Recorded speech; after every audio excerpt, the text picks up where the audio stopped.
এমন গোল ফজিনহার আত্মবিশ্বাস ধ্বংস করে দিয়ে লিওনেল মেসি বোঝালেন তিনি কি জিনিস।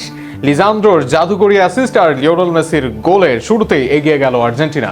বাকিটা শুনুন প্রতিবেদনে। প্রথমে যেন মনে হচ্ছিল কেপ ভার্দের গোলরক্ষক বোঝিনহা আজ অন্যরকম কিছু করে দেখাবেন।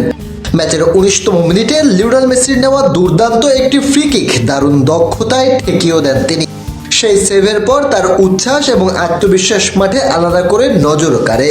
বল রিসিভ করে জাগলিংও করতে দেখা যায় তাকে, কিন্তু ফুটবল যে 90 মিনিটের খেলা, আর প্রতিপক্ষ যখন লিওনেল মেসি, তখন এক মুহূর্তের সাফল্যেই শেষ কথা নয়। নকআউট পর্বের এই গুরুত্বপূর্ণ ম্যাচে শুরু থেকেই বলের দখল রেখে আক্রমণ সাজাতে থাকে আর্জেন্টিনা। কেপ ভার্দেও ভয় না পেয়ে পাল্টা আক্রমণে ওঠে, ফলে ম্যাচটি জমে ওঠে শুরু থেকেই। তবে ধীরে ধীরে বিশ্ব চ্যাম্পিয়নদের চাপ বাড়তে থাকে এবং সেই চাপের কেন্দ্রবিন্দুতে ছিলেন অধিনায়ক মেসি।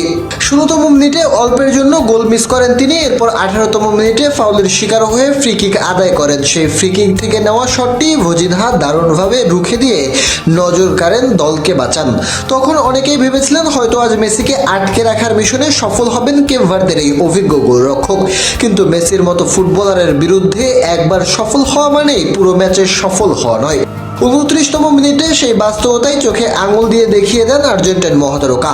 লিসান্দ্রো মার্টিনেজের দুর্দান্ত নিখুঁত থ্রু পাস ধরে বক্সের ডান দিক থেকে বাপায়ের দুর্দান্ত শটে বল জড়িয়ে দেন জালের ওপারের কোণে।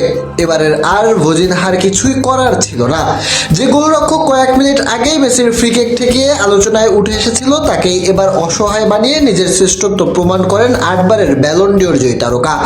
গোলের মাধ্যমে শুধু আর্জেন্টিনাকে এগিয়েই নেননি, দেখিয়ে দিয়েছেন কেন বড় ম্যাচে এখনও তিনি সবচেয়ে বড় পার্থক্য গড়ে দিতে পারেন। এটি 4 ম্যাচে মেসির 7ম গোল।